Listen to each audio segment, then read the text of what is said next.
महाराष्ट्रातील ताज्या घडामोडी पाहण्यासाठी आजच आपल्या न्यूज 15 मराठी या चॅनलला यूट्यूबवर सबस्क्राईब करा. तसेच इंस्टाग्राम आणि ट्विटरवर फॉलो करायला विसरू नका. न्यूज 15 मराठी, आवाज जनसामान्यांचा.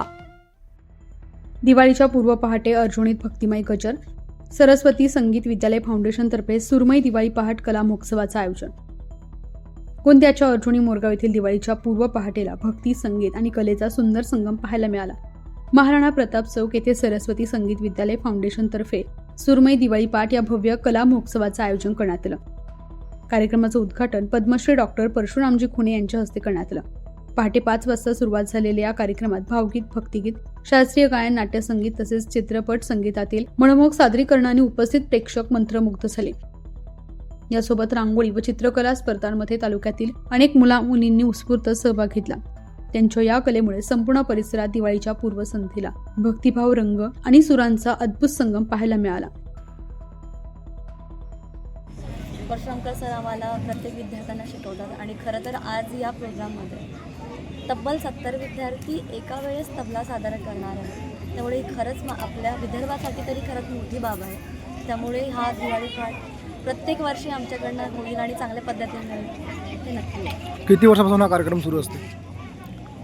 12 वर्ष सुरू झाली आहे. म्हणजे 12 वर्ष सुरू आहे या प्रोग्रामला. सगळ्यांना दीपावलीच्या हार्दिक शुभेच्छा.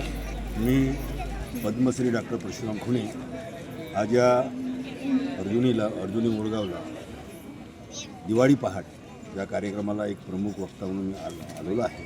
मला आनंद वाटतो की असे कार्यक्रम होणे गरजेचं आहे. याचं कारण असं की खेड्यापाड्यात जे आपलं जे भारतीय संगीत आहे ते लोप पावत चाललं आहे.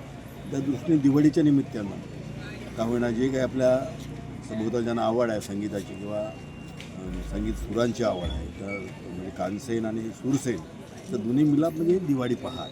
आणि या पहाटेच्या निमित्तानं जे काही गुण प्रत्येकामध्ये असतात, आवड असते गाण्याची, ते तहान भागवण्याचे खरं साधन म्हणजे आपलं हे व्यासपीठ आहे. आणि दिवाळी पहाट आपल्या भारतात परंपरेने चालत आलेली आहे आणि हे उपक्रम या सरस्वती संगीत महाविद्यालयाने चालवलं आहे. मी त्यांचं कौतुक करून त्यांना शुभेच्छा देतो आणि मी नागरिकांना विनंती करतो की असे उपक्रम होणं गरजेचं आहे. कारण जे संगीत जे लोक उचलले त्याला कधी चालना मिळावी, आपल्या मुलांना संगीताबद्दल ज्ञान व्हावं आणि या दृष्टीने हे फार महत्त्वाचं व्यासपीठ आहे. म्हणून प्रत्येक दरवेळेला मी या सरस्वती महाविद्यालयाला मी विनंती करतोच. जे काही माझे बंधू ऐकत असतील त्यांना पण कधी आपल्या गावामध्ये हा उपक्रम सुरू करा, जेणेकरून हे संगीत शास्त्रीय संगीत आहे जिवंत राहील आणि उपजित गुणामुळे जे काही आपले जे लपलेले कलावंत आहेत त्यांना एक जागा मिळेल. धन्यवाद.